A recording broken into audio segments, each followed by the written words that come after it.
ಕಳ್ಳ ಅಂತಂತಂದರೆ ಯಾರು ಕಳ್ಳರು? ಕಳ್ಳರು ಯಾರೋ ಅಪರಾಧ ಮಾಡಿ ಪೊಲೀಸ್ನವರಿಂದ ತಪ್ಪಿಸ್ಕೊಂಡು ಓಡಾಡ್ತಾ ಇರ್ತಾರಲ್ಲ, ಅವರಷ್ಟೇ ಅಲ್ಲ ಕಳ್ಳರು.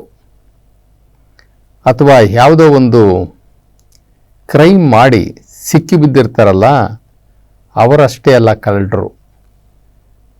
ಕಳ್ಳರು ಎಲ್ಲರೂ ಕೂಡ ಈ ಜಗತ್ತಿನಲ್ಲಿ ಇರ್ತಕ್ಕಂಥವ್ರೆಲ್ಲರೂ ಕೂಡ ಒಂದು ಲೆಕ್ಕದಲ್ಲಿ ಕಳ್ಳರೇ. ದೇವರದ್ದನ್ನು ತಿಂದು ದೇವರನ್ನು ಸ್ಮರಿಸದೆ ಇದು ಯಾರ ಒಡವೆ ಅನ್ನುವಂಥದ್ದನ್ನು ತಿಳ್ಕೊಳ್ದೇನೆ ಅದನ್ನು ಅನುಭವಿಸೋದು, ಅದನ್ನು ಭೋಗಿಸೋದು, ಅದು ಕಳ್ತನನೇ ತಾನೇ. ನಮ್ಮದ್ದು ಅಲ್ಲ, ಅದು ನಮ್ಮದ್ದು ಅಲ್ಲದದ್ದನ್ನು ನಾವು ಇವತ್ತು ಉಪಯೋಗಿಸ್ಕೊಳ್ತೀವಲ್ಲ, ಅದೆಲ್ಲ ಕಳ್ತನನೇ ತಾನೇ. ಹಾಗಿದ್ರೆ ಅದೆಂಗ್ರಿ ಕಳ್ತನ ಆಗುತ್ತೆ? ಅದು ಎಲ್ಲ ನಮ್ಮದೇ, ನಾವು ಸಂಪಾದನೆ ಮಾಡೋದು, ನಾವು ಇಟ್ಟಿರೋದು ಎಲ್ಲ ನಮ್ಮದು. ಇಲ್ಲ, ನಮಗೆ ಯಾವುದನ್ನು ಕೂಡ ನಮ್ಮದು ಅಂತ ಹೇಳೋದಕ್ಕೆ ನಾವು ಯಾವುದನ್ನು ತಂದೇ ಇಲ್ಲ. ನಾವು ಬರೀ ಕೈಲಿ ಬಂದವರು, ಎಲ್ಲವೂ ಇಲ್ಲೇ ಇದ್ದಿದ್ದು. ಬರೀ ಕೈಲಿ ಬಂದ್ಬಿಟ್ಟು ಅದು ನಮ್ಮದು, ಇದು ನಮ್ಮದು, ಇದು ನಮ್ಮದು, ಅದು ನಮ್ಮದು ಅಂತಂತಂದರೆ ಯಾವುದು ನಮ್ಮದಲ್ಲ. ಎಲ್ಲ ಆ ನಿರಾಕಾರ ಶಿವ ನಾವು ಬರೋದಕ್ಕೆ ಮುಂಚೆನೇ ಇಟ್ಟಿರೋದು. ಈ ಭೂಮಿಯಲ್ಲಿ ಏನೇನು ವಸ್ತುಗಳಿದಾವೋ ಅವೆಲ್ಲವೂ ಕೂಡ ದೇವನ ಸೊತ್ತು, ಶಿವನ ಸೊತ್ತು. ಶಿವನೊಬ್ಬನೇ ಮಾಲೀಕ. ಅವನಿಗೆ ನಾವು ಧನ್ಯವಾದ ಹೇಳದೆ, ನಾವು ಅವನನ್ನು ಸ್ಮರಣೆ ಮಾಡದೆ, ಅವನ ಹೆಸರನ್ನು ಹೇಳದೆ, ಅವನ ಮಾಲೀಕತ್ವವನ್ನು ತಿಳಿದುಕೊಳ್ಳದೆ ನಾವು ಅದನ್ನು ಅನುಭವಿಸ್ತೀವಲ್ಲ, ಅದು ಕಳ್ಳತನಕ್ಕೆ ಸರಿಸಮಾನವಾದಂಥದ್ದು. ಇವತ್ತು ನಮಗೆ 1-2 ಎಕರೆ ಹೊಲ ಇದೆ ಅಂತ ತಿಳ್ಕೊಳ್ಳೋಣ. ಆ ಹೊಲ ಸದ್ಯಕ್ಕೆ ನಮ್ಮ ಹೆಸರಲ್ಲಿದೆ ಅಷ್ಟೇ, ಸದ್ಯಕ್ಕೆ ನಮ್ಮ ಹೆಸರಲ್ಲಿದೆ. ಆ ಹೊಲ ಈ ಹಿಂದೆ ಯಾರದ್ದೋ ಹೆಸರಲ್ಲಿತ್ತು, ಅದರ ಅನುಭೋಗ ಬೇರೆಯವ್ರ ಹೆಸರಲ್ಲಿತ್ತು, ಮಾಲೀಕತ್ವ ಬೇರೆಯವ್ರ ಹೆಸರಲ್ಲಿತ್ತು, ಅದನ್ನು ಉಳುಮೆ ಬೇರೆಯವ್ರು ಮಾಡ್ತಾಯಿದ್ರು. ಈಗ ನಾನು ಉಳುಮೆ ಮಾಡ್ತಾ ಇದ್ದೀನಿ, ನಾನು ಅದನ್ನು ಬಳಕೆ ಮಾಡ್ತಾ ಇದ್ದೀನಿ. ಅದರಲ್ಲಿ ವಿಧ ವಿಧವಾಗಿರ್ತಕ್ಕಂಥ ದವಸ ಧಾನ್ಯಗಳನ್ನ ಬೆಳ್ಕೊಂಡು ತಿಂತಾ ಇದ್ದೀನಿ. ಆದರೆ ಮುಂದಕ್ಕೆ ಅದು ಬೇರೆಯವರ ಸೊತ್ತಾಗುತ್ತೆ, ಬೇರೆಯವರ ಜಮೀನಾಗುತ್ತೆ. ಇಲ್ಲಿ ಮಾಲೀಕತ್ವ ಅನ್ನೋದು ಯಾರಿಗೂ ಇಲ್ಲ, ಎಲ್ಲರೂ ಕೂಡ ಬಳಕೆದಾರರು. ಹಾಗಾದರೆ ಮಾಲೀಕ ಯಾರು? ಮಾಲೀಕ ಆ ನಿರಾಕಾರ ಪರಮಾತ್ಮ ಶಿವ. ಇದು ಶಿವನ ಸೊತ್ತು, ಇದು ಶಿವನದ್ದು. ಈ ಜಗತ್ತಿನಲ್ಲಿ ಇರುವುದೆಲ್ಲ ಅವನ ಸೊತ್ತು. ಭೂಮಿ, ಆಕಾಶ, ಜೊತೆಗೆ ಸಮುದ್ರ, ಸಮುದ್ರದ ತಳದಲ್ಲಿರ್ತಕ್ಕಂಥ ಮುತ್ತು ರತ್ನಗಳು ಎಲ್ಲವೂ ಕೂಡ ಅವನ ಸೊತ್ತು. ನಾವು ಒಂದು ಪ್ರಯಾಣ ಮಾಡ್ತಾ ಇರ್ತೀವಿ. ಆ ಪ್ರಯಾಣ ಮಾಡ್ತಾ ಇರುವಾಗ ಯಾರೋ ಒಬ್ಬರಿಗೆ ಬೀಡಿನೋ ಅಥವಾ ಸಿಗರೇಟೋ ಸೇದುವಂತಹ ಚಟ ಇರ್ತದೆ. ಇವ್ರ ಹತ್ರ ಸಿಗರೇಟ್ ಇರ್ತದೆ, ಬೆಂಕಿ ಪಟ್ಟಣ ಇರಲ್ಲ. ಇವನು ಆ ಕಡೆ ಈ ಕಡೆ ನೋಡ್ತಾನೆ, ಏನು ಮಾಡೋದು, ಈ ಸಿಗರೇಟ್ ಹಚ್ಚಬೇಕು, ಬೆಂಕಿ ಪಟ್ಟಣ ನನ್ನ ಹತ್ರ ಇಲ್ವಲ್ಲ ಅಂತ. ಇನ್ನೊಬ್ಬ ಯಾರೋ ಒಬ್ಬ ಸಿಗರೇಟನ್ನು ಕುಡಿತಾ ಇರ್ತಾನೆ. ಇವನ ಹತ್ರ ಹೋಗ್ಬಿಟ್ಟು ಸ್ವಲ್ಪ ಬೆಂಕಿ ಕೊಡಿ, ಹಚ್ಕೊಳ್ತೀನಿ ನಂದು ಅಂತ ಅಂತಾನೆ. ಅವನ ಹತ್ರ ಆ ಸಿಗರೇಟ್ ಇಸ್ಕೊಂಡು ಇವನು ಸಿಗರೇಟನ್ನು ಹಚ್ಕೊಳ್ತಾನೆ. ವಾಪಸ್ ಕೊಡುವಾಗ ಸುಮ್ಮನೆ ಕೊಡ್ತಾನ? ಅವನಿಗೆ ಧನ್ಯವಾದ ಹೇಳ್ತಾನೆ, ಥ್ಯಾಂಕ್ಸ್ ಅಂತ ಹೇಳ್ತಾನೆ. ನಮ್ಮ ಸಿಗರೇಟ್ ಹಚ್ಕೊಳ್ಳಿಕ್ಕೆ ಇನ್ನೊಂದು ಉರಿತಾ ಇರ್ತಕ್ಕಂಥ ಬೆಂಕಿ ಇರ್ತಕ್ಕಂಥ ಸಿಗರೇಟ್ ಕೊಟ್ಟಿದ್ದಕ್ಕೇನೆ ನಾವು ಅವನಿಗೆ ಥ್ಯಾಂಕ್ಸ್ ಹೇಳ್ತೀವಿ. ಅದು ನಮ್ಮ ಮೈ ಸುಟ್ಕೊಳ್ಳೋದು, ಅದೇ ನಮ್ಮೇನು ಆರೋಗ್ಯಕ್ಕೆ ಒಳ್ಳೇದಲ್ಲ, ಅದು ನಮ್ಮ ಮೈ ಸುಟ್ಕೊಳ್ಳೋವಂಥದ್ದು. ಮೈ ಸುಟ್ಕೊಳ್ಳುವಂತಹ ಸಿಗರೇಟ್ ಕೊಟ್ಟಂತಹ ಅವನಿಗೆ ನಾವು ಥ್ಯಾಂಕ್ಸ್ ಹೇಳ್ತೀವಿ ಅಂದರೆ, ನಾವು ಸಾಯವರೆಗೂ ಅಂದರೆ ಹುಟ್ಟಿದಾಗಿಂದ ಸಾಯವರೆಗೂ ಉಪಯೋಗಿಸುವಂತಹ ನೀರು, ಗಾಳಿ, ಈ ಭೂಮಿ, ಈ ಆಕಾಶ, ಎಲ್ಲವೂ ಕೂಡ ನಾವು ತಿನ್ನುವಂತಹ ಆಹಾರ ನಾವು ತೊಗೊಂಡು ಬಂದಿದ್ವಾ? ಬಿತ್ತನೆ ಬೀಜ ನಾವು ತೊಗೊಂಡು ಬಂದಿದ್ವಾ? ಭೂಮಿಗೆ ಹೋಗ್ತಾ ಇದ್ದೀನಪ್ಪ, ಭೂಮಿನಲ್ಲಿ ಒಂದು 100 ವರ್ಷ ಬದುಕಿರ್ತೀನಿ, ಅಲ್ಲಿ ನನಗೆ ಬೇಕಲ್ಲ ಭತ್ತ, ರಾಗಿ, ಗೋಧಿ, ಕಾಳು, ಕಡ್ಡಿ ಇವೆಲ್ಲ ಬೇಕಲ್ಲ ಅಂತ ಹೇಳ್ಬಿಟ್ಟು ನಾವು ತಂದ್ವಾ? ಅಥವಾ ಬಟ್ಟೆ ಹಾಕ್ಕೊಳ್ಳೋಕ್ಕೆ ಬಟ್ಟೆ ಬೇಕಾಗುತ್ತೆ, ಅಲ್ಲಿ ಒಂದಷ್ಟು ಹತ್ತಿ ಬೀಜ ತೊಗೊಂಡೋಗ್ಬಿಟ್ಟು ಹತ್ತಿ ಬೆಳೆಯೋಣ ಅಲ್ಲಿ ಮಾಡಿದ್ವಾ ನಾವು? ಇಲ್ಲ. ಇದೆಲ್ಲವೂ ಕೂಡ ಶಿವನ ಸೊತ್ತು. ಶಿವನಿಗೆ ನಾವು ಒಂದು ಧನ್ಯವಾದ ಹೇಳದೆ, ಅವನಿಗೆ ಅವನ ಮಾಲೀಕತ್ವವನ್ನು ಒಪ್ಪಿಕೊಳ್ಳದೆ, ಇದೆಲ್ಲ ಅವನದ್ದು ಅನ್ನುವಂಥದ್ದನ್ನು ನಾವು ಒಪ್ಕೊಳ್ದಲೇ ನಾವು ಉಪಯೋಗಿಸುವಂಥದ್ದು ಇದೆಯಲ್ಲ, ಬಳಕೆ ಮಾಡುವಂಥದ್ದು ಇದೆಯಲ್ಲ, ಇದು ಕಳ್ಳತನಕ್ಕೆ ಸರಿಸಮಾನ. ಬರೀ ಕಳ್ಳರು 2 ಥರ ಕಳ್ಳರಿದ್ದೇವೆ. ಈ ಜಗತ್ತಿನ ಜನಕ್ಕೆ ಕಾಣುವಂತೆ ಕಳ್ಳತನ ಮಾಡೋದು, ಇನ್ನೊಂದು ಯಾರು ನೋಡದೇ ಇದ್ದಂಗೆ ಇದನ್ನು ನಾನು ಯಾರೂ ನೋಡಿಲ್ಲ ಕಳ್ಳತನ ಮಾಡೋದು. ಯಾರದ್ದೋ ಪಕ್ಕದ ಜಮೀನಲ್ಲಿ ಹೋಗಿ ಅಲ್ಲಿರ್ತಕ್ಕಂಥ ಯಾವುದೋ ಒಂದು ವಸ್ತುಗಳನ್ನು, ಆಹಾರ ಪದಾರ್ಥಗಳನ್ನು ಅಥವಾ ಹಣ್ಣು ಹಂಪಲುಗಳನ್ನು ಕಾಣದೇ ಇರಂಗೆ ನಾವು ಕದ್ಕೊಂಡು ಬರಬಹುದು. ಆದರೆ ನಾವು ನೋಡೋನೊಬ್ಬ ಇದ್ದಾನೆ ಅನ್ನೋದು ನಮಗೆ ಗೊತ್ತೇ ಇಲ್ಲ. ಅವರು ಹಪ್ಪಿತಪ್ಪಿ ಆ ಹೊಲದ ಮಾಲೀಕ ನೋಡಿದ್ರೆ ಹೋಗ್ತಾನೆ, ಕಂಪ್ಲೇಂಟ್ ಕೊಡ್ತಾನೆ, ಸಾಕ್ಷಿ ಸಮೇತ ಹಿಡಿತಾನೆ. ಅದು ಒಂದು ಕಂಪ್ಲೇಂಟ್ ಆಯಿತು. ಅದು ನಾವು ಮಾಡ್ಕೊಂಡಿರ್ತಕ್ಕಂಥ ಮನುಷ್ಯ ಮಾಡ್ಕೊಂಡಿರ್ತಕ್ಕಂಥ ಕಾನೂನು ವ್ಯವಸ್ಥೆಗಳು ಅವೆಲ್ಲ, ಪೊಲೀಸು, ಕೋರ್ಟು, ಕಚೇರಿ. ಆದರೆ ನಾವು 2 ಕೋರ್ಟ್ಗಳಿಗೆ ನಾವು ಹಾಜರಾಗಬೇಕಾಗುತ್ತೆ. 2 ಕೋರ್ಟ್ ಇದ್ದಾವೆ. ಒಂದು ಶಿವನ ಕೋರ್ಟು ಅಂದರೆ ಡಿವೈನ್ ಕೋರ್ಟ್, ಶಿವನ ಕೋರ್ಟು, ಅಲ್ಲಿ ಅವನ ನ್ಯಾಯಾಧೀಶ. ಇನ್ನೊಂದು ನಾವೇ ಮಾಡ್ಕೊಂಡಿರ್ತಕ್ಕಂಥ ಈ ಜಗತ್ತಲ್ಲಿ, ನಮ್ಮ ಸಮಾಜದಲ್ಲಿ, ನಮ್ಮ ಪರಿಸರದಲ್ಲಿ, ನಮ್ಮ ಆಡಳಿತದಲ್ಲಿ ನಾವು ಮಾಡ್ಕೊಂಡಿರ್ತಕ್ಕಂಥ ಇನ್ನೊಂದು ವ್ಯವಸ್ಥೆ, ಪೊಲೀಸ್ ಸ್ಟೇಷನ್ನು, ಲಾಯರು, ಅದು ಇದು ಅಂತ ಮಾಡ್ಕೊಂಡಿದ್ದೀವಿ. ನಾವು ಗೊತ್ತಿದ್ದಂಗೆ ತಗಲಾಕ್ಕೊಂಡ್ರೆ ಪೊಲೀಸ್ನವರು ಬಂದು ಹಿಡ್ಕೊಂಡು ಹೋಗ್ತಾರೆ. ಅಂದರೆ ನಾವು ಗೊತ್ತಿಲ್ಲದಂತೆ, ಯಾರೂ ಗೊತ್ತಿಲ್ಲದಂತೆ ನಾವು ತಪ್ಪು ಮಾಡಿದ್ದೀವಿ, ಕಳ್ಳತನ ಮಾಡಿದ್ದೀವಿ, ಮೋಸ ಮಾಡಿದ್ದೀವಿ, ಅನ್ಯಾಯ ಮಾಡಿದ್ದೀವಿ ಅಂತಂದರೆ ಅದು ಯಾರೂ ನೋಡಿಲ್ಲ ಅಂದ್ರೂ ಸಹ ದೇವರು ನೋಡಿರ್ತಾನೆ. ನಮಗಿರೋದು 2 ಕಣ್ಣು, ದೇವರಿಗೆ ಕೋಟಿ ಕೋಟಿ ಕಣ್ಣು. ಅವನನ್ನು ತಪ್ಪಿಸಿ, ಅವನ ಕಣ್ಣನ್ನು ತಪ್ಪಿಸಿ ಅವನಿಗೆ ಗಮನಕ್ಕೆ ಬಾರದೆ ಯಾರೊಬ್ಬರೂ ಕೂಡ ಏನೂ ಮಾಡಲಿಕ್ಕಾಗೋದಿಲ್ಲ. ನಾವು ಅಂದುಕೊಳ್ಳೋದಷ್ಟೇ ಅಲ್ಲ, ಬಾಯಿನಲ್ಲಿ ಹೇಳೋದಷ್ಟೇ ಅಲ್ಲ, ಮನಸ್ಸಿನಲ್ಲಿ ಅಂದುಕೊಳ್ಳೋದನ್ನು ಸಹ ರೆಕಾರ್ಡ್ ಆಗುತ್ತೆ. ಗುಪ್ತವಾಗಿ, ಸುಪ್ತವಾಗಿ ನಮ್ಮ ಒಳಗಡೆ ಆ ಭಗವಂತ, ಆ ಶಿವ ರೆಕಾರ್ಡ್ ಇಟ್ಟಿದ್ದಾನೆ.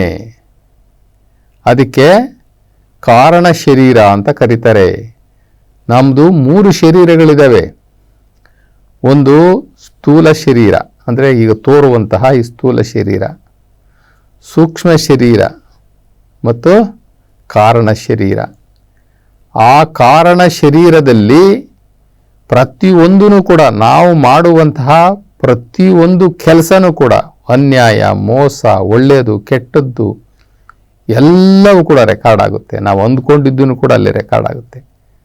ಅದರಿಂದ ನಾವು ಈ ಮಾನವರಿಗೆ ಹ್ಯಾಮಾರಿಸಬಹುದು ಅಥವಾ ಮಾನವ ನಿರ್ಮಿತ ಈ ಕಾನೂನುಗಳನ್ನ ನಾವು ಎದುರಿಸಬಹುದು ಅಥವಾ ಅದಕ್ಕೆ ಮೋಸ ಮಾಡ್ಬೋದು, ಮಣ್ಣೆರ್ಚಬಹುದು. ಆದರೆ ದೇವನ ನ್ಯಾಯಾಲಯದಲ್ಲಿ ಯಾರೊಬ್ಬರೂ ಕೂಡ ಅಲ್ಲಿಂದ ತಪ್ಪಿಸ್ಕೊಳ್ಳೋದಕ್ಕೆ ಸಾಧ್ಯವಿಲ್ಲ. ಆದ್ದರಿಂದ ನಾವು ದೇವನಿಗೆ ಕಳ್ಳರೇ ಆಗಿದ್ದೀವಿ. ನಾವು ಅವನಿಗೆ ಒಂದು ದಿನನೂ ಕೂಡ ಧನ್ಯವಾದನೆ ಹೇಳಿಲ್ಲ. ನಾವು ಬೆಳಗ್ಗೆ ಎದ್ದರೆ ನಾಷ್ಟ ಮಾಡ್ತೀವಿ, ಮಧ್ಯಾಹ್ನ ಒಂದು ಊಟ, ರಾತ್ರಿ ಒಂದು ಊಟ, ಎಲ್ಲವನ್ನು ಕೂಡ ಅನುಭವಿಸ್ತೀವಿ. ನಾವು ಅನುಭವಿಸುವುದಕ್ಕೆ ಮುಂಚೆ, ಅದನ್ನು ತಿನ್ನೋದಕ್ಕೆ ಮುಂಚೆ, ಅದನ್ನು ಸ್ವೀಕಾರ ಮಾಡೋದಕ್ಕೆ ಮುಂಚೆ ಆ ದೇವರಿಗೆ ಒಂದು ಧನ್ಯವಾದ ಹೇಳುವಂತಹ, ಆ ದೇವರನ್ನು ಸ್ಮರಣೆ ಮಾಡಿಕೊಳ್ಳುವಂತಹ, ಅವನಿಗೆ ನೈವೇದ್ಯಿಸಿ ನಾವು ಅದನ್ನು ಉಪಯೋಗಿಸುವಂಥದ್ದು ನಾವು ಮಾಡ್ತಾ ಇಲ್ಲ. ನೋಡಿ, ಯಾವುದೇ ಆಹಾರ ಪದಾರ್ಥಗಳು, ನಾವು ಸೇವನೆ ಮಾಡುವಂತಹ ಆಹಾರ ಪದಾರ್ಥಗಳು, ಹೌದು ಮೆಟೀರಿಯಲ್ಸ್ ಅಂತಂದರೆ ಅವೆಲ್ಲವೂ ಕೂಡ ಪದಾರ್ಥಗಳು. ಬೇರೆ ಬೇರೆ ಬೇರೆ ಬೇರೆ ಈಗ ಅಕ್ಕಿ ಇರ್ಬೋದು, ಇದು ಎಲ್ಲವೂ ಕೂಡ ನಾವು ಊಟ ಮಾಡುವಂಥ ತರಕಾರಿಗಳು ಇರ್ಬೋದು, ವಿಧ ವಿಧವಾಗಿರ್ತಕ್ಕ ಹಣ್ಣು ಹಂಪಲು ಇರ್ಬೋದು, ಇವೆಲ್ಲವೂ ಕೂಡ ಒಂದು ರೀತಿಯ ಪದಾರ್ಥಗಳು. ಆ ಪದಾರ್ಥಗಳನ್ನು ನಾವು ನೇರವಾಗಿ ಸೇವನೆ ಮಾಡಿದ್ರೆ ಆ ಪದಾರ್ಥಗಳಿರತಕ್ಕಂಥ ಕೆಟ್ಟ ಸ್ವಭಾವಗಳು ನಮ್ಮ ಮನಸ್ಸಿನ ಮೇಲೆ, ನಮ್ಮ ಇಂದ್ರಿಯಗಳ ಮೇಲೆ, ನಮ್ಮ ಪಂಚೇಂದ್ರಿಯಗಳ ಮೇಲೆಲ್ಲ ಪರಿಣಾಮ ಬೀರ್ತವೆ. ಅದೇ ಪದಾರ್ಥಗಳನ್ನು ನಾವು ದೇವರಿಗೆ ಅರ್ಪಿಸಿ, ಅಂತಂದರೆ ದೇವರ ಹೆಸರು ಹೇಳಿ, ದೇವರಿಗೆ ಧನ್ಯವಾದ ಹೇಳಿ ನಾವು ಅದನ್ನು ಸೇವನೆ ಮಾಡಿದ್ದೇ ಆದರೆ ಅದು ಪ್ರಸಾದೀಕರಿಸುತ್ತೆ, ಪ್ರಸಾದವಾಗುತ್ತೆ, ಪ್ರಸಾದೀಕರಣವಾಗುತ್ತದೆ, ಪದಾರ್ಥ ಪ್ರಸಾದ ಆಗುತ್ತೆ. ಅದರಿಂದ ನಾವು ಪದಾರ್ಥ ಭಾವನೆಯಲ್ಲಿ ನಾವು ತಗೋಬಾರ್ದು, ಏನನ್ನು ಕೂಡ ಸೇವನೆ ಮಾಡಬಾರ್ದು. ಪದಾರ್ಥ ಭಾವನೆಯಲ್ಲಿ ದೇವರಿಗೆ ಅರ್ಪಿಸಿ ಅದನ್ನು ಪ್ರಸಾದೀಕರಿಸಿ ನಾವು ಸೇವನೆ ಮಾಡಬೇಕು. ಅದಕ್ಕೆ ಬಸವಣ್ಣನವರು ಒಂದು ವಚನದಲ್ಲಿ ಹೇಳ್ತಾರೆ, ಮೌನದಲ್ಲಿ ಉಂಬುದು ಆಚಾರವಲ್ಲ, ಲಿಂಗಾರ್ಪಿತವ ಮಾಡಿದ ಬಳಿಕ ತುತ್ತಿಗೊಮ್ಮೆ ಶಿವ ಶರಣು ಎನ್ನುತ್ತಿರಬೇಕು. ಕೂಡಲ ಸಂಗನ ನೆನೆಯುತ್ತಲುಂಡಡೆ, ಅಂದರೆ ಶಿವನನ್ನು ನೆನೆಯುತ್ತಲುಂಡಡೆ ಕರಣವೃತ್ತಿಗಳಡಗುವವು. ಆ ಆಹಾರ ಪದಾರ್ಥದಲ್ಲಿ ಇರ್ತಕ್ಕಂಥ ಏನು ಆ ನೆಗೆಟಿವ್ ಎನರ್ಜಿ ಅಂತ ಹೇಳ್ತೀವಲ್ಲ, ಆ ನೆಗೆಟಿವ್ ನಕಾರಾತ್ಮಕ ಗುಣಗಳು ಅವು ಎಲ್ಲವೂ ಕೂಡ ದೈವೀಕರಣ ಆಗ್ತವೆ. ಆ ದೈವೀಕರಣಗೊಳಿಸಿದಂಥ ಆಹಾರವನ್ನು ನಾವು ಸೇವನೆ ಮಾಡಿದಾಗ ನಮಗೆ ಮನಸ್ಸಿನ ಮೇಲೆ ಯಾವುದು ಕೆಟ್ಟ ಪರಿಣಾಮ ಆಗುವುದಿಲ್ಲ, ಮನಸ್ಸು ಶಾಂತವಾಗಿರ್ತದೆ. ಯಾಕಂದರೆ ನಾವು ಸೇವನೆ ಮಾಡಿದ್ದು ಪ್ರಸಾದೀಕರಿಸಿದಂಥ ಆಹಾರ, ಅದು ಪ್ರಸಾದ ರೂಪದಲ್ಲಿ ನಮಗೆ ಸೇವನೆ ಆದಾಗ ನಮಗೆ ಯಾವುದೇ ಕೋಪ ಬರುವುದಿಲ್ಲ, ಕ್ರೋಧ ಇರುವುದಿಲ್ಲ, ಮೋಸ ಮಾಡುವಂತಹ ಕೆಟ್ಟ ಬುದ್ಧಿ ಬರುವುದಿಲ್ಲ. ಇವೆಲ್ಲವನ್ನು ಕೆಡಿಸೋದು ಆಹಾರ. ಆಹಾರದಂತೆ ಮನಸ್ಸು ಅಂತ ಹೇಳ್ತಾರೆ. ಆಹಾರವನ್ನು ನಾವು ಏನು ಸೇವನೆ ಮಾಡಿದ್ವಿ, ಏನು ಮಾಡ್ತಾ ಇದ್ವಿ, ಹಿಂದಿನ ದಿನದಲ್ಲಿ ಏನು ಮಾಡಿದ್ವಿ, ಇನ್ನು 1 ಗಂಟೆ ಹಿಂದೆ ನಾವು ಏನು ಮಾಡಿದ್ವಿ ಆಹಾರ ಸೇವನೆ, ಅದು ಎಲ್ಲವೂ ಕೂಡ ನಮ್ಮ ಮನಸ್ಸಿನ ಮೇಲೆ ಪ್ರಭಾವ ಬೀರಿ, ನಮ್ಮ ಇಂದ್ರಿಯಗಳ ಮೇಲೆ ಪ್ರಭಾವವನ್ನು ಬೀರಿ ಅದರಂತೆ ನಾವು ಕೆಲಸಗಳನ್ನ ಮಾಡ್ಕೋತೀವಿ. ನಾವು ಕೆಲವರು ನೋಡ್ತಾ ಇರ್ತೀವಿ, ಯಾವಾಗ್ಲೂ ಮುಖ ಗಂಟು ಹಾಕ್ಕೊಂಡಿರ್ತಾರೆ, ಗುರ್ರ ಅಂತಾರೆ, ಮಾತಾಡಿಸ್ಬಿಟ್ರೆ ಕಚ್ಚಿಬಿಡ್ತಾರೆ ಅನ್ನೋ ರೀತಿಯಲ್ಲಿ ಇರ್ತಾರೆ. ಇನ್ನು ಮತ್ತೆ ಕೆಲವ್ರನ್ನ ನೋಡ್ತೀವಿ, ಶಾಂತ ಸ್ವಭಾವವಾಗಿರ್ತಾರೆ, ಶಾಂತವಾಗಿರ್ತಾರೆ. ಇನ್ನು ಕೆಲವರು ಇರ್ತಾರೆ ಸಿಡುಕು, ಒಂದು ಮಾತಾಡಿದ್ರೆ ಅವ್ರು 2 ಮಾತಾಡ್ತಾರೆ, ಭಾಳ ಸಿಡುಕು. ಇನ್ನು ಕೆಲವರು ದುಡುಕ್ತಾರೆ, ಎಲ್ಲ ವಿಷಯದಲ್ಲೂ ದುಡುಕು. ಇಲ್ಲಿ ಇವೆಲ್ಲವೂ ಯಾಕಾಗ್ತವೆ ಅಂತಂದರೆ, ನಾವು ಸೇವನೆ ಮಾಡುವಂತಹ ಆಹಾರ ಪದಾರ್ಥದಲ್ಲಿರ್ತಕ್ಕಂಥ ವಿಕಾರಗಳು, ಆ ವಿಕಾರಗಳು, ಆಹಾರದಲ್ಲಿರ್ತಕ್ಕಂಥ ವಿಕಾರಗಳು ನಮ್ಮ ಮೇಲೆ ಪರಿಣಾಮ ಬೀರ್ತವೆ. ನಮ್ಮಲ್ಲಿ ಸಾತ್ವಿಕ ಗುಣ ಇರ್ತಕ್ಕಂಥ ಆಹಾರ ಪದಾರ್ಥಗಳಿವೆ, ತಾಮಸ ಇರ್ತಕ್ಕಂಥ ಪದಾರ್ಥಗಳಿವೆ. ಇವೆಲ್ಲವೂ ಕೂಡ ರಾಜಸ ಪದಾರ್ಥಗಳು ಇದ್ದಾವೆ. ಈ ತಾಮಸ, ಸಾತ್ವಿಕ, ರಾಜಸ ಈ 3 ಗುಣಗಳಿರ್ತಕ್ಕಂಥ ಆಹಾರ ಪದಾರ್ಥಗಳು ಅವುಗಳು ನಮ್ಮ ಮೇಲೆ ಪ್ರಭಾವ ಬೀರ್ತವೆ. ಮನುಷ್ಯ ಹೇಳ್ತಾನೆ ನೋಡ್ರಿ, ಉಂಡಾಗ ಒಂಥರ ಮಾತಾಡ್ತಾನೆ, ಹೊಟ್ಟೆ ತುಂಬಿದ ಮೇಲೆ ಒಂಥರ ಮಾತಾಡ್ತಾನೆ ಅಂತಾರೆ. ಇದು ನಿಜ, ಇದು ಸತ್ಯನೇ. ಅವನು ಊಟ ಮಾಡಿದ್ಮೇಲೆ ಬೇರೆ ಥರ ಮಾತಾಡ್ತಾನಪ್ಪ, ಮೊದಲೇ ಮುಗಿಸ್ಕೊಂಬಿಡಿ, ಅವನ ಹತ್ರ ಏನು ಮಾತುಕತೆ ಇದೆ ಅಂತ ಹೇಳ್ತಾರೆ. ಹಾಗೆ ಸ್ವಭಾವಗಳು ನೇರವಾಗಿ ಪ್ರಭಾವವನ್ನು ನಮ್ಮ ಮೇಲೆ ಬೀರ್ತವೆ. ಅದರಿಂದ ನಾವು ಪ್ರಸಾದೀಕರಿಸಿ ದೇವರಿಗೆ ಧನ್ಯವಾದ ಹೇಳಿ ಸೇವನೆ ಮಾಡುವಾಗ ಪ್ರತಿಯೊಂದು ಆಹಾರ ಪದಾರ್ಥಗಳನ್ನು ದೇವನ ಪ್ರಸಾದ ಅಂತ ಹೇಳಿ ದೈವೀಕರಿಸಿ ಪ್ರಸಾದ ರೂಪದಲ್ಲಿ ಭಾವನೆಯಿಂದ ನಾವು ಸೇವನೆ ಮಾಡಿದ್ರೆ ಕಳ್ಳನು ಕೂಡ ಒಳ್ಳೆಯವನಾಗ್ಬಿಡ್ತಾನೆ. ಮನುಷ್ಯನಿಗೆ ಅಂದರೆ ಸಸ್ಯಾಹಾರ ಮನುಷ್ಯನ ನಿಜವಾದಂತಹ ಆಹಾರ. ಸಸ್ಯಾಹಾರವನ್ನು ಸೇವನೆ ಮಾಡಿದಂಥವ್ರಿಗೆ ಯಾವಾಗಲೂ ಸಮಚಿತ್ತ, ಸಮಬುದ್ಧಿ, ಸಮಸ್ವಭಾವ ಇರ್ತದೆ. ಅವರು ಯಾವ ನಿರ್ಧಾರಗಳು ತೆಗೆದುಕೊಂಡ್ರೂ ಕೂಡ ಆ ನಿರ್ಧಾರಗಳಲ್ಲಿ ಏನಾದರೂ ಒಂದು ಅರ್ಥ ಅಡಗಿರ್ತದೆ, ಅಥವಾ ಅಲ್ಲಿ ಯಾವುದೇ ಲೋಪದೋಷಗಳು ಇರುವುದಿಲ್ಲ. ಆದರೆ ಈ ರಾಜಸ ಪದಾರ್ಥಗಳನ್ನು ನಾವು ಏನು ಊಟ ಮಾಡ್ತಾರಲ್ಲ, ರಕ್ತವನ್ನು ತಿಂತಾರೆ, ರಕ್ತ ಮಾಂಸಾದಿಗಳನ್ನು ತಿಂತಾರೆ, ಈ ವಿಕಾರ ಮನೋಭಾವಗಳಿದೆಯಲ್ಲ, ಅದಕ್ಕೆ ಅವೆಲ್ಲವೂ ಮದ್ದು. ಏನು ಮಾಂಸಾಹಾರ ಇದೆ ಅದು ರಾಕ್ಷಸ ಸ್ವಭಾವಗಳಿರ್ತವೆ ಅದರೊಳಗಡೆ. ಅದರಲ್ಲಿ ರಕ್ತದ ಕಣಗಳು ನಮ್ಮ ದೇಹಕ್ಕೆ ಆ ಒಂದು ಪಾಪ ಎಲ್ಲವೂ ಕೂಡ. ಈ ಒಂದು ಪ್ರಾಣಿಯನ್ನು ಕೊಂದು ತಿಂದಾಗ ಆ ಪ್ರಾಣಿ ಏನು ಸುಮ್ಮನೆ ಸಾಯೋದಿಲ್ಲ, ಅದು ಶಾಪ ಹಾಕಿ ಸಾಯ್ತದೆ.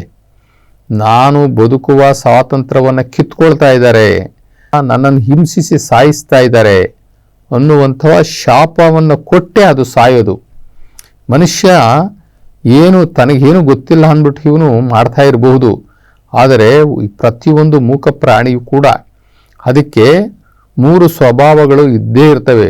ಒಂದು ಪ್ರಾಣಭಯ, ಪ್ರತಿಯೊಂದು ಇರುಬೆಗೂ ಕೂಡ ಪ್ರಾಣಭಯ ಇರ್ತದೆ. ಒಂದು ಇರುಬೆ ಹೋಗ್ತಾ ಇರ್ತದೆ, ಅದ್ರ ಮುಂದೆ ಸ್ವಲ್ಪ ಬೆರಳಿಂಗ್ ಸುಮ್ಮನೆ ಹಿಂಗೆ ಒಡ್ರಿ, ಅದು ತನ್ನ ದಿಕ್ಕನ್ನು ತಪ್ಪಿಸ್ಕೊಂಡು ಇನ್ನೂ ಜೋರಾಗಿ ಓಡಲಿಕ್ಕೆ ಶುರುವಾಗುತ್ತೆ. ಕಾರಣ ಪ್ರಾಣಭಯ. ಪ್ರತಿಯೊಂದು ಜೀವರಾಶಿಗೂ ಮೊದಲು ಕೊಟ್ಟಿರ್ತಕ್ಕಂಥದ್ದು ದೇವರು ಪ್ರಾಣಭಯ, ಇನ್ನೊಂದು ಹಸಿವು, ನಂತರ ಸಂತಾನೋತ್ಪತ್ತಿ. ಈ 3 ಸ್ವಾಭಾವಿಕವಾಗಿ ಶಿವ ಇದನ್ನು ಎಲ್ಲರಿಗೂ ಕೊಟ್ಟಿರ್ತಾನೆ. ಪ್ರಾಣಭಯ ಅಂತಕ್ಕಂಥದ್ದು ಬಹಳ ದೊಡ್ಡ ವಿಷಯ.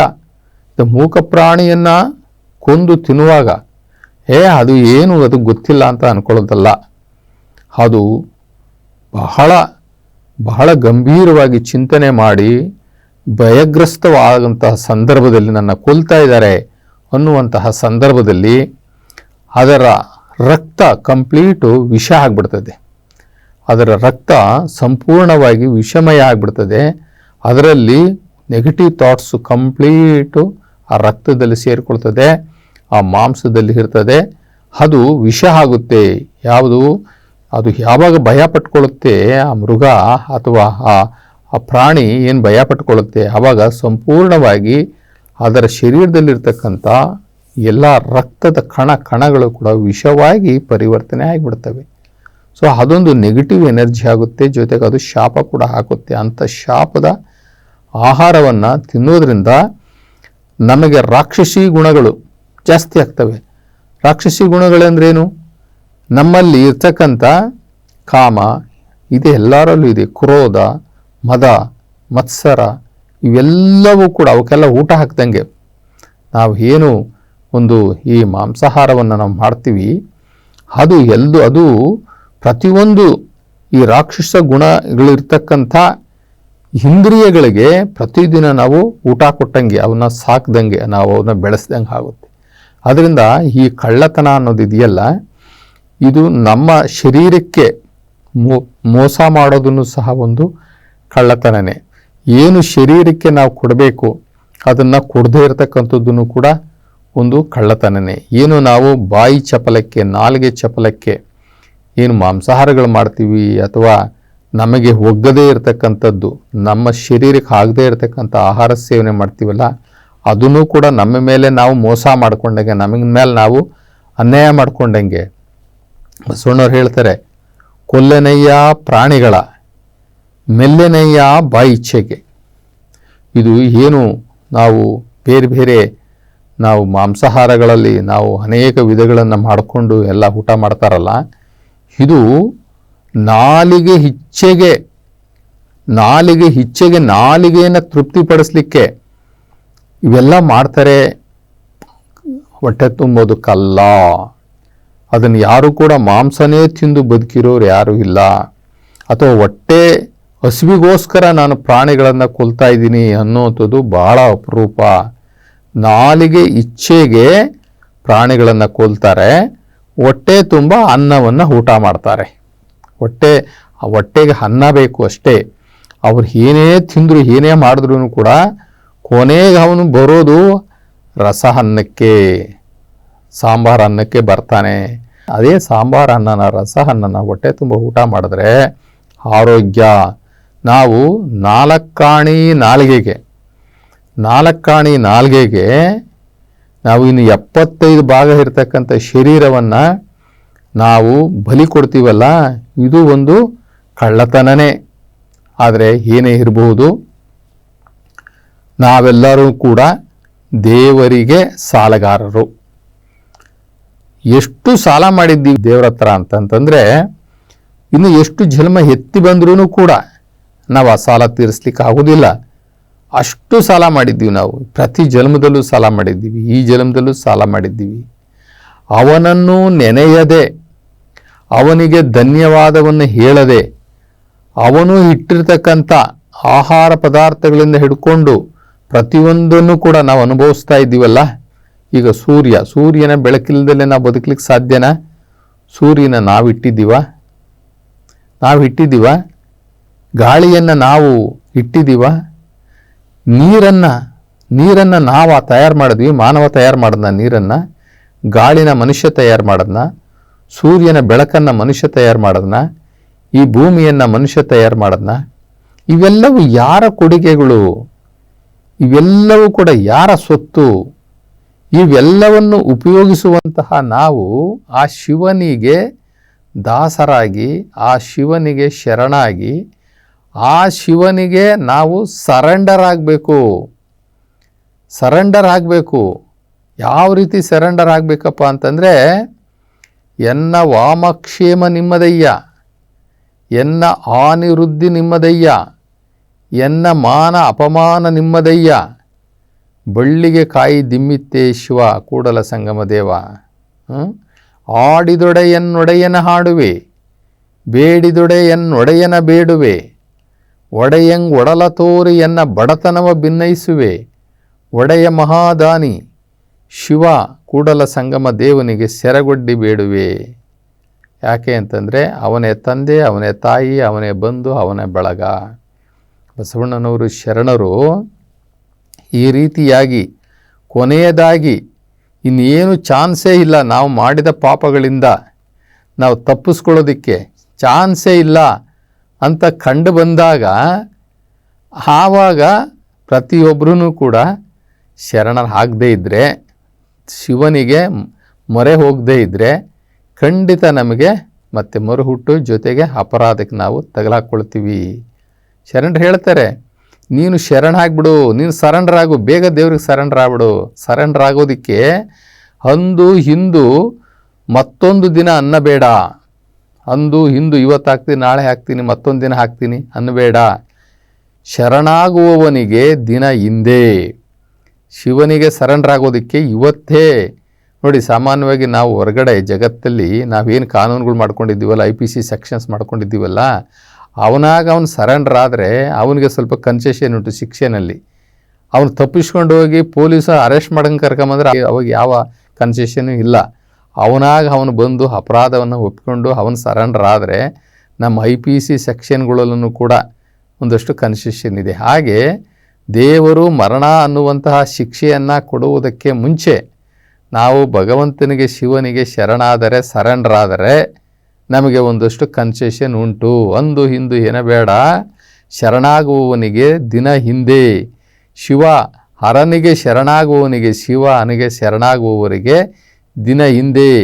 ನಮ್ಮ ಕೂಡಲ ಸಂಗನ ಶರಣನನ್ನು ನೆನೆಯುವ ಶರಣರಿಗೆ ಇವತ್ತೇ ದಿನ. ಯಾಕೆ ಅಂತಂದರೆ ಆ ಪರಮಾತ್ಮನನ್ನು, ಶಿವನನ್ನು ನಾವು ನೆನೀತಾ ಇದ್ದೀವಿ ಅಂತಕ್ಕಂಥ. ಹಾಗಾದ್ಮೇಲೆ ಮುಂದಕ್ಕೆ ಹೇಗೆ ಅವನನ್ನು ನಾವು, ಆ ಶಿವನನ್ನು, ಆ ನಿರಾಕಾರ ಪರಮಾತ್ಮ, ಆ ಶಿವನನ್ನು ನಾವು ಲಿಂಗದ ರೂಪದಲ್ಲಿ ನಾವು ಪೂಜೆ ಮಾಡಬಹುದು, ಅಷ್ಟವಿಧಾರ್ಚನೆ ಮಾಡಬಹುದು, ಷೋಡಶೋಪಚಾರವನ್ನು ನಾವು ಮಾಡಬಹುದು. ಮಾಡಿದ ಪೂಜೆಯನ್ನು ಅಂಗೈಯಲ್ಲಿಟ್ಕೊಂಡು ಮಾಡುವಂತಹ ಪೂಜೆಯನ್ನು ಕಣ್ಣು ತುಂಬ ನೋಡಬಹುದು. ಆ ಪೂಜೆಯನ್ನು ನೋಡುವುದರ ಜೊತೆಗೆ ಶಿವಗೀತೆ ತತ್ವಗಳನ್ನು ನಾವು ಹಾಡುವಂಥದ್ದು, ಶಿವನ ಮುಂದೆ ನಲಿದಾಡುವಂಥದ್ದು, ಭಕ್ತಿ ಸಂಭಾಷಣೆಯ ಮಾಡುವಂಥದ್ದು. ನಾವು ಆ ಪರಮಾತ್ಮ ಶಿವನ ಹತ್ರ ಮಾತಾಡ್ಬೋದಂತೆ. ನಮ್ಮ ಶರಣರು ಭಕ್ತಿ ಸಂಭಾಷಣೆ ಮಾಡ್ರಿ ಅಂತವ್ರೆ. ಕುಣಿದಾಡ್ರಿ, ನಲಿದಾಡ್ರಿ, ಶಿವನ ಬಗ್ಗೆ ಒಂದು ಶಿವಗೀತೆ ತತ್ವವನ್ನು ಹಾಡ್ರಿ, ಪೂಜೆ ಮಾಡಿರಿ, ಅದನ್ನು ನೋಡಿ ಅಷ್ಟವಿಧಾರ್ಚನೆಯ ಮಾಡಿ ಷೋಡಶೋಪಚಾರವನ್ನು ಮಾಡಿರಿ. ನಿಮಗೆ ದೇವರ ಜೊತೆಯಲ್ಲಿ ನೇರ ಸಂಪರ್ಕ ಪಡ್ಕೊಳ್ಳಿ, ದೇವರ ಜೊತೆ ನೀವು ಸಂಭಾಷಣೆ ಮಾಡಿರಿ. ಶಿವನನ್ನು ನಾವು ಸರೆಂಡರ್ ಆಗೋದ್ರ ಮುಖಾಂತರ, ಅಂದರೆ ಶರಣಾಗೋದ್ರ ಮುಖಾಂತರ ನಾವು ಆ ಶಿವನ ಜೊತೆಯಲ್ಲಿ ಸಂಪರ್ಕ ಪಡ್ಕೊಂಡು ನಮ್ಮ ಪಾಪಕರ್ಮಗಳನ್ನು ನಾವು ಕಳ್ಕೊಳ್ಬಹುದು. ನಾವು ಮಾಡಿರ್ತಕ್ಕಂಥ ಅಪರಾಧಗಳನ್ನು ನಾವು ತಪ್ಪಿಸ್ಕೊಳ್ಬಹುದು. ಅದರಿಂದ ಆಗುವಂತಹ ಅನಾಹುತಗಳು, ಶಿಕ್ಷೆಗಳಿಂದ ನಾವು ತಪ್ಪಿಸ್ಕೊಳ್ಬಹುದು. ಯಾವಾಗ ಅಂತಂತಂದರೆ ಆ ಶಿವನಿಗೆ ಶರಣಾದಾಗ. ಕಳ್ಳ ಅಂತಂತಂದರೆ ಬೇರೆ ಯಾರೂ ಅಲ್ಲ, ಶಿವನನ್ನು ನೆನೆಯದೆ ಜೀವಿಸುವವನು, ಶಿವನನ್ನು ನೆನೆಯದೆ ಭೋಗಿಸುವವನು, ಶಿವನನ್ನು ನೆನೆಯದೆ ಜೀವನ ಮಾಡುವಂಥವನು. ಇವರೆಲ್ಲರೂ ಕೂಡ ಶಿವದ್ರೋಹಿಗಳು, ಇವರೆಲ್ಲರೂ ಕಳ್ಳರು. ಯಾಕೆಂದರೆ ತಿಂದಿದ್ದು ಒಬ್ಬರದು, ಥ್ಯಾಂಕ್ಸ್ ಹೇಳೋದು ಒಬ್ಬರದು. ಏನು ಮಾಡ್ತಾರೆ, ಇದೆಲ್ಲ ಶಿವನ ಸೊತ್ತು, ಇದನ್ನೆಲ್ಲ ತಿಂದುಬಿಟ್ಟು ಇವರೇ ನಿರ್ಮಾಣ ಮಾಡಿಕೊಂಡಿರ್ತಕ್ಕಂಥ, ಇವರ ಒಂದು ಅರಿವಿನಲ್ಲಿ ಮಾಡಿಕೊಂಡಿರ್ತಕ್ಕಂಥ ಈ ದೇವತೆಗಳಿಗೆ ಇವರು ಧನ್ಯವಾದ ಹೇಳಲಿಕ್ಕೆ ಹೋಗ್ತಾರೆ. ದೇವತೆಗಳು ದೇವರಲ್ಲ, ದೇವನಿಗೆ ಗುಡಿ ಕಟ್ಟಕ್ಕಾಗೋದಿಲ್ಲ. ದೇವನು ನೆನೆದವರ ಮನದಲ್ಲಿ ಇರ್ತಾನೆ. ಅವನಿಗೆಲ್ಲೂ ಕೂಡ ನಾವು ಬೇರೆ ಜಾಗದಲ್ಲಿ ಹುಡ್ಕೊಂಡು ಹೋಗ್ಲಿಕ್ಕೆ ಆಗೋದಿಲ್ಲ, ಬೇರೆ ದೇವಸ್ಥಾನಗಳಿಗೆ ಹೋಗೋಕ್ಕಾಗೋದಿಲ್ಲ, ಅಥವಾ ಯಾವುದೋ ತೀರ್ಥಯಾತ್ರೆಗೆ ಹೋಗ್ಲಿಕ್ಕೂ ಆಗೋದಿಲ್ಲ. ಮತ್ತು ದೇವರು ಹೇಗೆ, ನೀವು ನೆನೆದರೆ ಸಾಕು, ನಂಬಿ ಕರೆದರೆ ಓ ಎನ್ನನೇ ಶಿವನು. ನಂಬಿ ಅವನನ್ನು ನೆನೆಸ್ಕೊಂಡ್ರೆ ಸಾಕು, ಬೆಳಕಿನ ರೂಪದಲ್ಲಿ ಈ ಬ್ರಹ್ಮಾಂಡದ ತುಟ್ಟ ತುದಿಯಲ್ಲಿ ಇರ್ತಕ್ಕಂತಹ ಪರಮಾತ್ಮ ನಿರಾಕಾರ ಶಿವನನ್ನು ಒಮ್ಮೆ ಮನಸ್ಸಿನಲ್ಲಿ ನೆನೆಸಿಕೊಂಡ್ರೆ ಸಾಕು, ಅವನು ನಮ್ಮ ಮನಸ್ಸಿನಲ್ಲೇ ಪ್ರಕಟಣೆ ಆಗಿಬಿಡ್ತಾನೆ. ಆದ್ದರಿಂದ ನಾವು ಯಾವಾಗಲೂ ಬಂದು ಪೊಲೀಸ್ನವ್ರು ಬಂದು ನಮ್ಮನ್ನು ಎಲ್ಲಿದ್ದಾರೆ ಅಂತ ಹುಡುಕಿ ವಾರೆಂಟ್ ತಂದು ಅರೆಸ್ಟ್ ಮಾಡಿ ಕರ್ಕೊಂಡೋಗೋದಕ್ಕೆ ಮುಂಚೆ ಹೆಂಗೆ ಒಬ್ಬ ಅಪರಾಧಿ, ಒಬ್ಬ ಕಳ್ಳ, ಅವನು ಹೋಗಿ ಆ ಕಾನೂನಿಗೆ ತಲೆಬಾಗಿ ಅವನು ಸ್ಟೇಷನ್ಗೆ ಹೋಗಿ ತನ್ನ ಅಪರಾಧವನ್ನು ಒಪ್ಕೊಂಡು ಸರೆಂಡರ್ ಆದರೆ ಅವನಿಗೆ ಯಾವ ಒಂದು ಮಾನ್ಯತೆ ಕೊಡ್ತಾರೋ, ಅವನು ಕಳ್ಳನಾಗಿದ್ರೂ ಕೂಡ ಅವನು ಏನೋ ಮಾಡಿರ್ಬೋದಪ್ಪ ಕಳ್ಳತನ, ಆದರೆ ಪ್ರಾಮಾಣಿಕವಾಗಿ ಬಂದು ಅವನು ತಪ್ಪು ಒಪ್ಕೊಂಡಿದ್ದಾನೆ, ಜೊತೆಗೆ ಅವನು ಮಾಡಿದಂತಹ ಆ ತಪ್ಪಿಗೆ ಕ್ಷಮೆ ಕೇಳಿದ್ದಾನೆ, ಮತ್ತೊಮ್ಮೆ ನಾನು ಮಾಡೋದಿಲ್ಲ ಅನ್ನುವಂತಹ ಮನೋಭಾವವನ್ನು ಇಟ್ಕೊಂಡಿದ್ದಾನೆ ಅನ್ನೋದ್ರ ಮುಖಾಂತರ ಅವನಿಗೆ ಹೇಗೆ ಅವನ ಪಾಪಕರ್ಮಗಳಿಂದ ಅಥವಾ ಅವನಿಗೆ ಹಾಕುವಂತಹ ಸೆಕ್ಷನ್ಸ್ ಏನಿದೆಯಲ್ಲ, ಅಪರಾಧಗಳ ಶಿಕ್ಷೆ ಅದು ಕಡಿಮೆ ಆದಂಗೆ ನಮಗೂ ಕೂಡ ಆ ಪರಮಾತ್ಮ ನಿರಾಕಾರ ಶಿವನಿಗೆ ನಾವು ಸರೆಂಡರ್ ಆದರೆ ನಮ್ಮ ಪಾಪಕರ್ಮಗಳನ್ನು ಸಹ ಆ ನಿರಾಕಾರ ಶಿವ ಮನ್ನಿಸ್ತಾನೆ. ಆದ್ದರಿಂದ ನಾವೆಲ್ಲ ಆ ನಿಟ್ಟಿನಲ್ಲಿ ಸರೆಂಡರ್ ಆಗೋಣ, ಶರಣಾಗೋಣ ಅವರಿಗೆ ಅಂತ ನಾವೆಲ್ಲರೂ ಕೂಡ ನಿರ್ಧಾರ ಮಾಡಬೇಕು.